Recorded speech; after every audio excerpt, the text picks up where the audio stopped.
माझ्या भाजीचं नाव गिरी भोपळा आहे. ते वजनासाठी पण चांगलं राहतं आणि सेहतीसाठी पण चांगलं राहतं.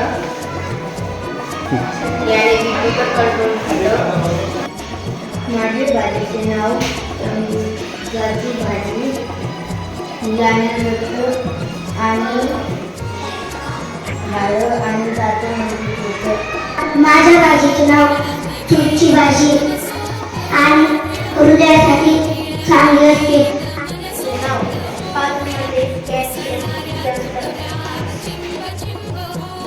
भाजीचे नाव बलुकंद आहे. त्याचे फायदे रक्तातील शुगरवर कंट्रोल ठेवते.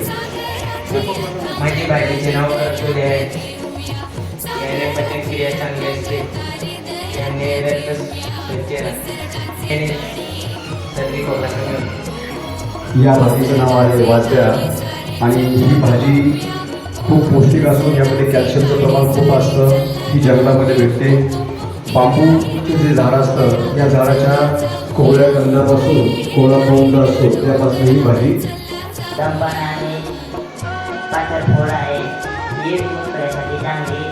वनस्पती आणि गवती चहा.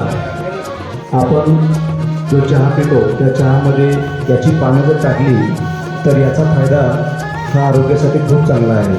माझ्या भाजीचे नाव तेराची भाजी ही प्रामुख्याने पावसाळ्यात सुरुवातीला येते. जंगलामध्ये मिळते.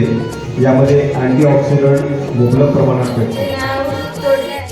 तोंड्याची भाजी यामध्ये व्हिटॅमिन बी ही मोठ्या प्रमाणात असून ही त्वचेच्या आजारांवर अत्यंत फायदेशीर ठरते.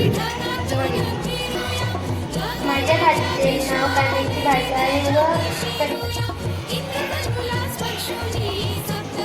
माझ्या भाजीचे नाव सागरची भाजी आणि वाल आणि घेवडा आणि गवार आणि आहे. पानं आणि आळूचे कंद आहेत. ते फायबर त्यांची ऑक्सिजनसाठी महत्त्वाचे आहे. माझ्या भाजीचे नाव शेवग्याची भाजी कॅल्शियम शुगरसाठी आहे.